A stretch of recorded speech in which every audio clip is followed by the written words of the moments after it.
Olá, olá, sejam muito bem-vindos a mais uma edição do nosso podcast aqui do RD Med Residência. Eu sou Rafael Duarte e tenho todo o prazer de mais uma vez estar aqui com o professor Vinícius Moreira. Muito bem, sejam muito bem-vindos, muito bem-vindas.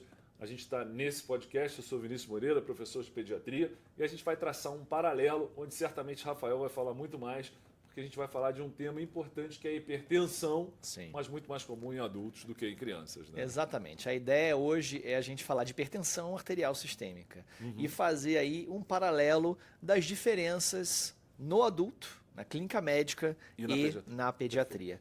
Antes da gente começar, não esquece aqui de se inscrever no nosso canal, aqui no YouTube. Ativa o sininho para você receber aí uma mensagem de notificação toda vez que a gente liberar um vídeo novo. Beleza. Hipertensão arterial sistêmica. Bom, certo. Aí, vamos dizer assim, mal do século, né? Doença cardiovascular, fator de risco assim número 1 para doenças cardiovasculares. Sem dúvida. Tanto doença cerebrovascular é o principal fator de risco, né? E aí a interferência no nível pressórico muda totalmente ali o prognóstico e as complicações cardiovasculares do paciente. O que ele vai fazer de aterosclerose, o que ele vai fazer de doença arterial coronariana, o que ele vai fazer de doença cerebrovascular. Então, é aquele que a gente chama em inglês o silent killer, que é o matador silencioso, né? Tá ali, na maioria das vezes, assintomático. E aí, uma coisa muito interessante é como se definir, né? A gente tem uma pressão arterial, como se definir a partir de que número a pressão começa a lesar os vasos, né? E qual é esse número em adultos? Então, existe? daí vem os estudos, né? Porque tudo é uma questão populacional, né? Sim, sem Quem dúvida. que garante que você tem 120/80 e aí por que isso não lesa o seu vaso? Mas aí a partir de 130/por 89 já é maior risco. Então a gente sabe que os estudos mostram que quanto maior o nível pressório, que às vezes até mesmo em valores considerados normais, você já pode ter sim lesão endotelial e vascular. Mas, populacionalmente, a gente teve agora em 2025 a nova diretriz brasileira de hipertensão, que mudou aí um pouquinho a classificação, mas ainda aí com a intenção de fazer você olhar para aquele fator de risco cardiovascular de maneira precoce. Tanto que a pressão que a gente chamava de menino, a pressão tá de menino, pressão de garoto, 12/8, ela não é considerada normal. Ela é o limite ela é agora? pré-hipertensão. Então, se eu vier aqui sentar, tudo certinho para eu medir a pressão, 12/8, olha, você é pré-hipertenso. Cara, quem escapa disso, Rafael? Ninguém escapa. Ninguém escapa. Exatamente. Então, normal é realmente menor do que 120/80. Então, entrando na classificação aqui para a gente fazer um paralelo com pediatria, o normal no adulto é menor que 120/80. 120/80 é pré-hipertensão, tá?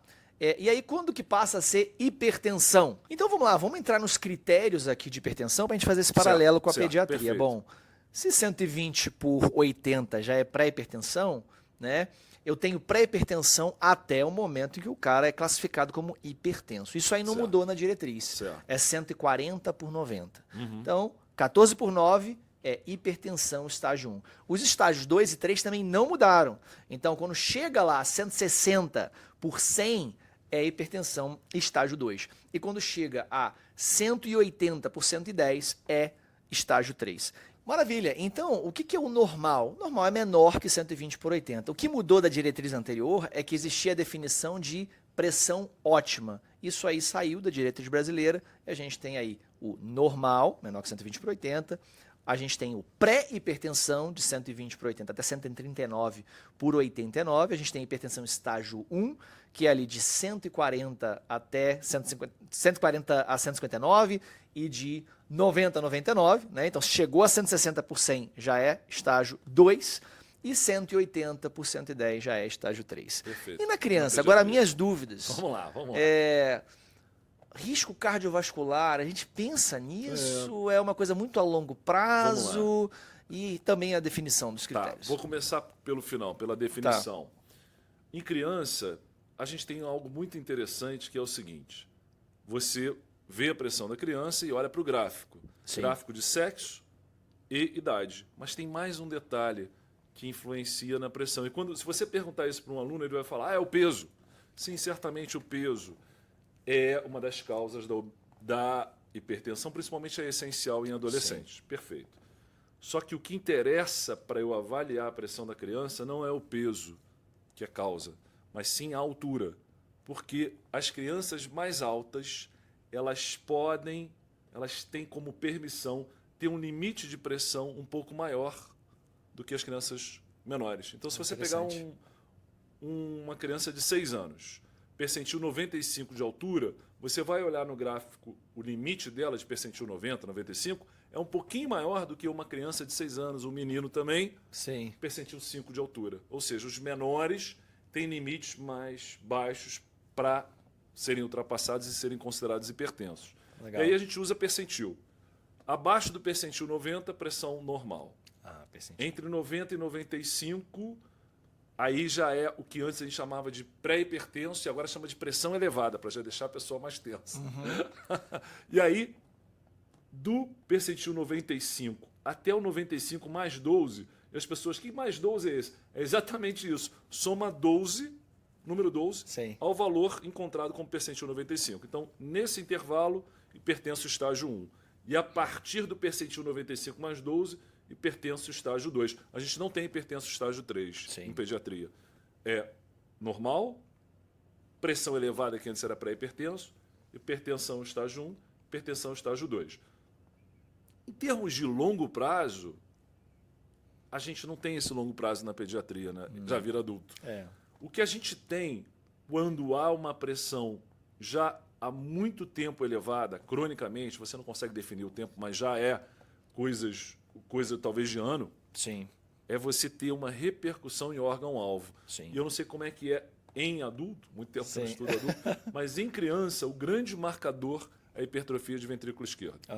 Então você faz um eco, é o mesmo? Você faz um eco, se tiver hipertrofia de ventrículo esquerdo, essa hipertensão já é duradoura. Sim. Inclusive, esse paciente não pode lançar mão do grande tratamento em pediatria, incluindo adolescentes, que é a mudança de hábitos. Sim. Esse, com lesão de ventrículo esquerdo, tem que usar remédio. Tomar remédio. Tem que usar remédio. Maravilha. Essa é a ideia. Entrando aqui na forma de diagnosticar, né? Porque a gente sabe que tem uma maneira ótima de medir a pressão, né? Sim, sim, perfeito. E nem no adulto, na maioria das vezes, isso é observado, né? De você estar sentado ali, né? Por vários minutos, você estar com a perna descruzada, não ter fumado nem tomado café, estar ali com o braço na altura do coração, usar o manguito do tamanho certo. Sim. A gente sabe que isso na realidade tem muito isso. E a gente tem que ter ali em geral, ali, pelo menos 3 medidas no consultório para dar esse diagnóstico. Né?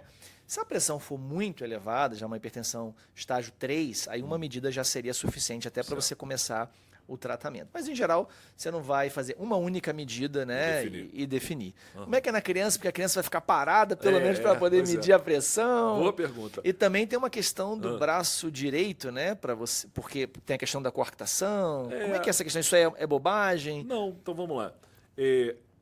Às vezes duas coisas interessantes. Assim, primeira é assim, um amigo meu, Luciano, o professor Luciano, ele fala assim, sabe uma lenda, por que criança não tem hipertensão? Já contei isso, né? Porque ninguém mede. Ninguém mede, Tem que medir, né?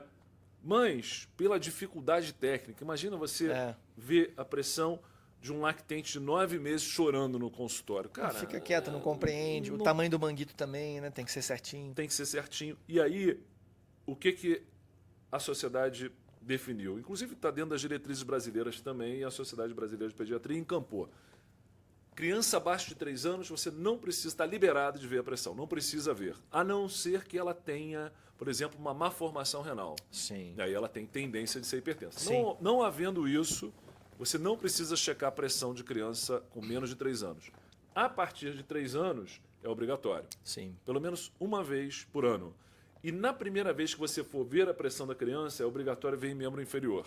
Sim. Para afastar a coartação. Entendi. Onde você teria a pressão mais alta nos membros superiores. Sim. E uma pressão baixa nos inferiores, quando o padrão é a pressão sistólica ser levemente maior, até 10 milímetros de mercúrio, no membro inferior comparado com o superior. Então, basicamente, na pediatria é assim que a gente vê no dia a dia. Mas as pessoas acabam relaxando e não olhando nunca a pressão. Tem que olhar. Verdade. Né? Tem que olhar e isso, de certa forma, até um pouco triste, porque indo para outro diagnóstico, já não foi nenhuma nem duas. Algumas vezes a gente internou pacientes com diagnóstico de pneumonia na enfermaria, vindo de outros setores, vindo para o Pedro Ernesto, né, que sim. Hospital terciário, né, às vezes até quaternário, referência. A gente recebendo criança com história de pneumonia, a criança chega dispneica, no oxigênio, só que você repara que a criança está edemaciada. Sim. Aí você vai ver a pressão lá em cima, hipertensão grave. Sim. E hematúria, ou seja, é uma GNDA. Uau. Que o pessoal confunde com pneumonia, porque realmente tem um quadro respiratório de edema agudo. Hipervolêmico, porque não viram a pressão. Então, Uau. assim, ver a pressão é fundamental. Parte do exame físico da criança. Faz, né, parte do exame físico. A né? criança não, a criança não medir a pressão, dá muito trabalho. Mas, de fato, a média é que as crianças não fiquem hipertensas. E Sim. quando eu tenho uma criança hipertensa, criança que eu falo, tirando os adolescentes... Esse é o ponto que eu ia puxar agora. Isso, tirando os adolescentes, é muito difícil a criança ser hipertensa. Se ela tem uma doença de base. 90% das vezes, doença renal. Doença renal. É isso que eu ia falar, né? A hipertensão secundária no adulto é 5, 10% dos casos, né? Ao contrário da criança. Eu medi aqui a pressão no adulto, eu vou achar que é primária, essencial, obviamente. Sim. Se eu tiver dados, por exemplo, como outras manifestações sindrômicas, de síndrome de Cushing, se eu tiver aí hipercalemia, né? Peraí, rapidinho. Hiperaldosteronismo, hipocalemia. Se eu tiver aí hipocalemia, né, no hiperaldosteronismo, você tem muita reabsorção de sódio, secreta muito potássio, né? Ou se eu tenho aí disfunção renal, se eu tenho doença renal crônica, né? Então eu vejo um paciente com anemia, rins pequenos no ultrassom, eu tenho ali proteinúria, eu tenho creatinina aumentada. Então, ou eu tenho um paciente com cefaleia paroxística, tremores, pensar em feocromostoma. Então tem todas essas causas aí, ou medicações, que é uma causa muitas vezes esquecida de hipertensão secundária no adulto, né? Então, às vezes, um simples uso de anticoncepcional, anti-inflamatórios não esteroidais, né? Corticoides, remédio para emagrecer, né? Então, que aumentam o tônus adrenérgico. Então, assim, ou uso de drogas também, sempre pensar isso, cocaína, né? E tudo mais. Então, realmente, no adulto, você vai ter que ver algo, ter um sopro abdominal clássico na prova, ou então você começou a inibir o sistema renina-angiotensina-aldosterona com, por exemplo, um IECA ou um bloqueador de receptor de angiotensina, e a função renal piorou muito, mais do que o esperado. Então você pode pensar em estenose bilateral de artérias renais, né? Ali que na maioria das vezes no paciente mais velho é uma estenose aterosclerótica, na paciente mais jovem é angiodisplasia, né? Que você vê aquele cordãozinho ali numa angiografia de uma mulher geralmente jovem, tá? Então você tem vários dados aí que vai apontar para a secundária, mas é uma exceção.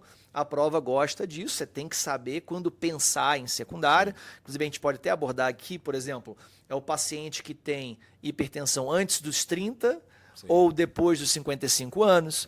É o paciente que vinha com a pressão controlada, mas agora não controla mais, né? Desde que ele esteja aderente à medicação, tomando doses otimizadas e esteja realmente aderente, né?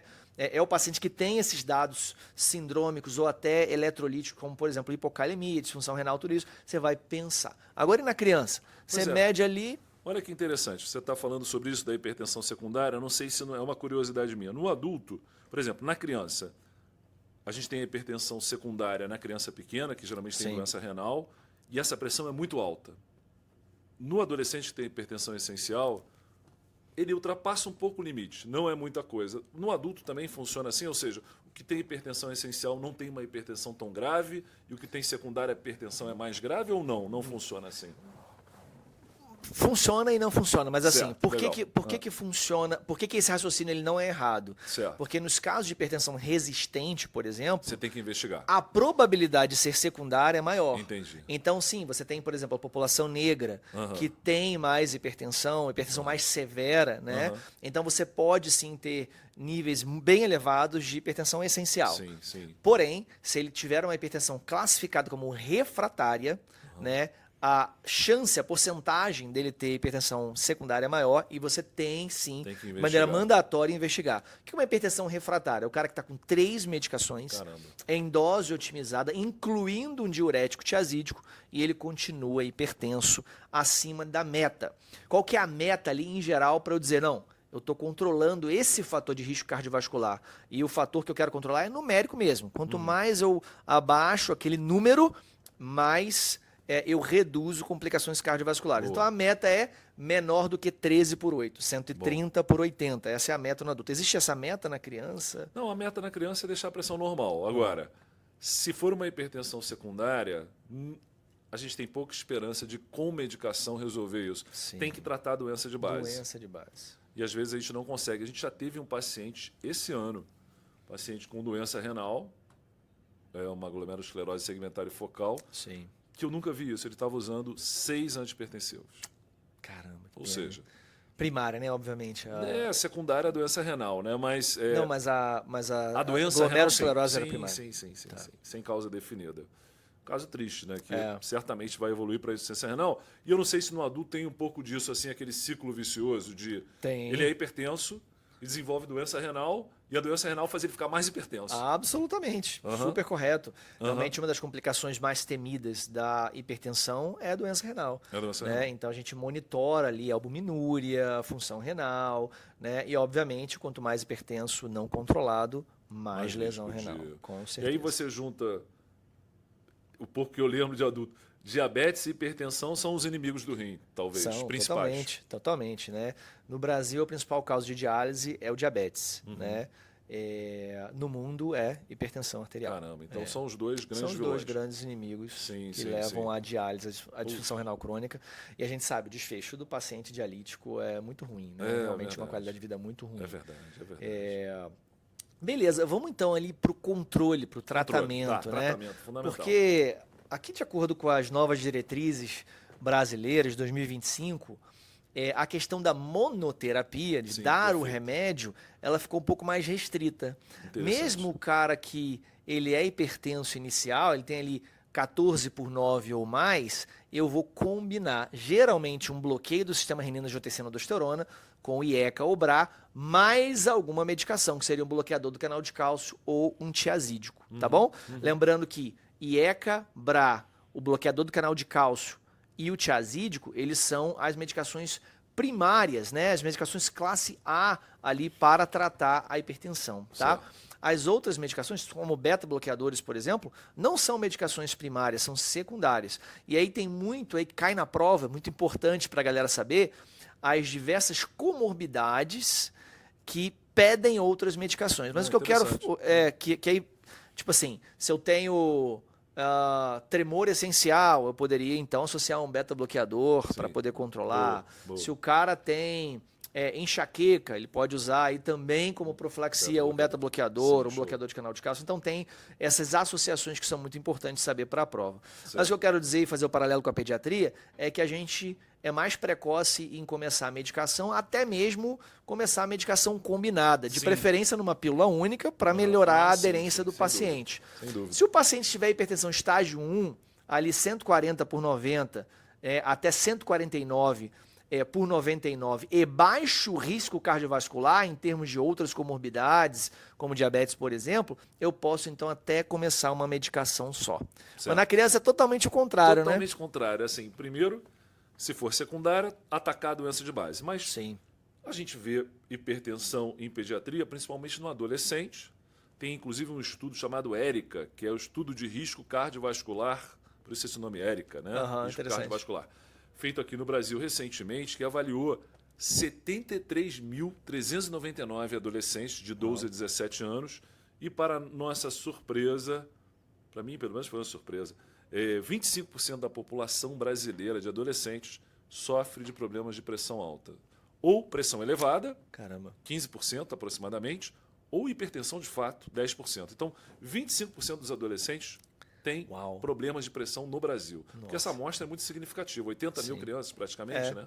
Verdade. E como é que funciona o tratamento? Em pediatria a gente tem o não farmacológico versus o farmacológico. O não farmacológico é mudança de hábitos. Sim, que é muito importante no adulto também. Cara, fundamental. Em criança, adolescente, né? Perder peso, fazer aquela DASH, né? Não sei se em adulto também chama dessa forma. DASH. Que é a dieta, o approach, né? Para parar a hipertensão, né? Exato. Hypertension. Muito bom. Então, tem uma dieta, tem o exercício físico, né? E a perda de peso acaba sendo uma consequência disso. Sim. E o outro pilar é diminuir o estresse. Agora, não me pergunte como diminuir o estresse no dia a dia, que eu nem sei explicar. Mas, de qualquer forma, são pacientes com pressões pouco acima do limite, em que, pelo menos em teoria, cada intervenção, seja a dieta, seja o exercício, seja a própria perda de peso, contribui ali para redução. Reduz a pressão em 5 a 10 milímetros de mercúrio, de maneira que ele está lá com 130 de sistólica, está hipertenso, ele com umas 3 medidas ele cai para 115, ele fica normotenso. Sim. Então, é muito possível tratar de maneira não farmacológica. Sim. Mas se a gente já parte de uma criança que tem hipertensão estágio 2, grave, ou alguém que tentou o tratamento não farmacológico e vai para o farmacológico, uma coisa completamente diversa do adulto é que em pediatria a gente opta por uma medicação única. Faz sentido. E usa ela até a dose máxima, vai titulando e vendo conforme a resposta aumentando ou não a dose. Então só começa uma segunda droga se você chegou no limite da dose ou se há efeitos colaterais indesejáveis e incontroláveis. Do contrário, uma medicação só. Uma medicação só. Maravilha.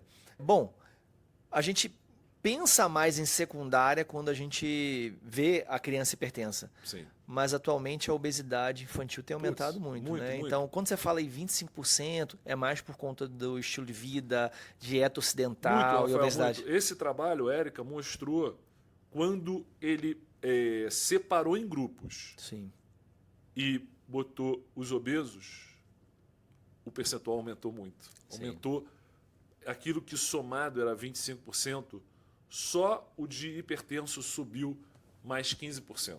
Sim. Ou seja, a obesidade é uma epidemia, de certa forma. Sim, total. Que eu acho que mundial, né? É, mundial. E eu acho que nos Estados Unidos, por exemplo, Muito. é um fator determinante da hipertensão. E a gente também sofre desse mal aqui. E nesse grupo populacional de adolescentes hipertensos, a situação foi pior. Essa média não está considerando a obesidade isolada. Quando eles pareiam pela obesidade, a situação fica pior. Sim. Sem dúvida. No caso das mudanças de estilo de vida, são muito importantes para o adulto também, né? Certo. E a cada uma que é adotada, realmente você tem um número expressivo de redução. Muito bom. Uma das maiores é a perda de peso. É. Né? Então você tem uma queda expressiva da pressão arterial a cada 10 kg de peso perdido. Outras coisas são DASH diet mesmo, que é essa dieta rica em vegetais e frutas, né? A gente tem também... Pobre em sódio, né? Pobre em sódio, exatamente. A gente tem parar de fumar, né? O tabagismo, o alcoolismo também. Sim, E a questão da vida sedentária e da atividade física contribuindo para redução dos níveis pressóricos. É interessante que essa história da perda de peso, ela envolve exatamente exercício e dieta, né? Sim. Então, acaba que se misturam, né? As recomendações. E para finalizar, dificuldade de tratar a pressão na criança, porque você tem que tratar a família, né? Sim. Não é uma questão... No caso da obesidade, por exemplo, né? Mudança de hábito isolada de uma pessoa dentro de uma família é difícil, né? Ainda mais uma criança, né?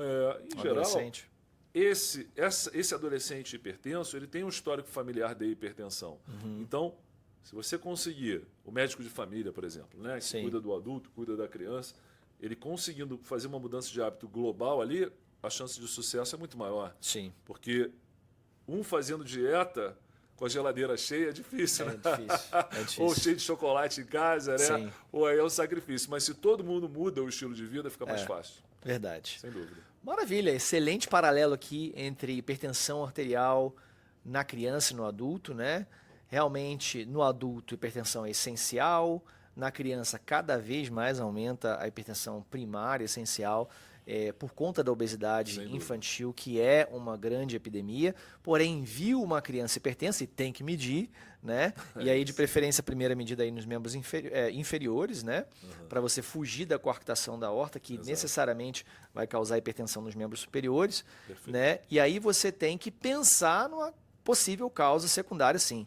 Sobretudo, disparado, doença renal. Né? Que também é uma causa importantíssima no adulto, mas se você for pensar em secundária no adulto, por conta aí de hipocalemia, do paciente cushingoide, do uso de drogas ou medicações, né? Do paciente que tem hipertensão paroxística, cefaleia, tremores, esse paciente que você pensa em feocromostoma, ou do paciente que tem doença renal crônica, ou que tem doença policística renal também. Talvez Tem um leque de opções, aquele paciente que ficou hipertenso depois de 55 anos, estava controlado, agora é refratário, começou um inibidor da ECA, um bloqueador de receptor de angiotensina, a função renal piorou muito, né? Então, será que é estenose bilateral de artérias renais?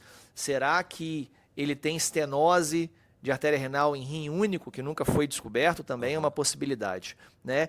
Ou paciente que está o tempo inteiro com emergência hipertensiva, o tempo inteiro na emergência com edema agudo de pulmão, cara, isso não é normal. Não. Então, você vai pensar então no adulto, mas é minoria, mas a prova vai adorar explorar isso, tá? No adulto, você vai ali fazer medidas no consultório, tem ali a pressão normal, que é menor do que 120/80, né? Depois toda a graduação de pré-hipertensão, até que chega a 14/9, a hipertensão estágio 1 e vai 16/10, estágio 2, 18/11, estágio 3. Na criança a gente vai pelo percentil e tem uma tolerância um pouco maior ali pela altura da criança. Pela altura da criança. O adulto a gente cada vez mais vai, mesmo no estágio 1, a menos que o risco cardiovascular seja muito baixo, começar com uma combinação de ECA/BRA mais o bloqueador de canal de cálcio de hidropiridínico, né? Que é aquele como a ludipina, por exemplo, nifedipina, que faz ali vasodilatação. Sim. Não é o não de hidropiridínico como de Diltiazem e o verapamil que vão agir mais no coração, não, né? Não é que você não possa usar, mas você vai usar mais os dihidropiridínicos. Então é esse bloqueador de canal de cálcio ou um tiazídico, tá? Então lembrando que você é mais precoce nessa combinação em uma pílula, né, para o adulto. Já na criança, você evita a medicação, você vai mais para mudança de estilo de vida, que também é muito importante no adulto, porém na criança é a grande terapia ali, a não ser que seja refratário. O centro do tratamento é esse. Exato. Não medicamentoso. Tratamento não medicamentoso no centro, e aí se você tem ali uma causa de base, não tem como você não atacar aquela causa de base, muitas vezes você não tem como controlar ou reverter, como uma doença renal, por exemplo, ali que seja refratária, você vai manejando ali, muitas vezes aquele paciente vai acabar evoluindo para insuficiência renal, e aí diálise, eventualmente transplante. A gente tem muito transplante em criança, não sei como é que é em adulto, mas em criança transplanta razoavelmente bastante. Maravilha. É isso. Então é isso. Espero que você tenha gostado. Recadinho final aí do professor Vinícius Moreira. Bem, acompanhe a gente nas redes, no Instagram, no YouTube, para você melhorar no seu dia a dia, passar na prova da faculdade e passar na prova de residência. Maravilha. Gente, não deixe de compartilhar esse vídeo. Se você ainda não se inscreveu no canal, essa é a hora. Marca aqui o sininho para você receber um recado a cada vídeo nosso. Espero que vocês tenham gostado. Para você ter mais discussões e aulas super didáticas com ferramentas inovadoras de estudo e um estudo personalizado, é dentro do RD Med Residência. Vejo você na próxima.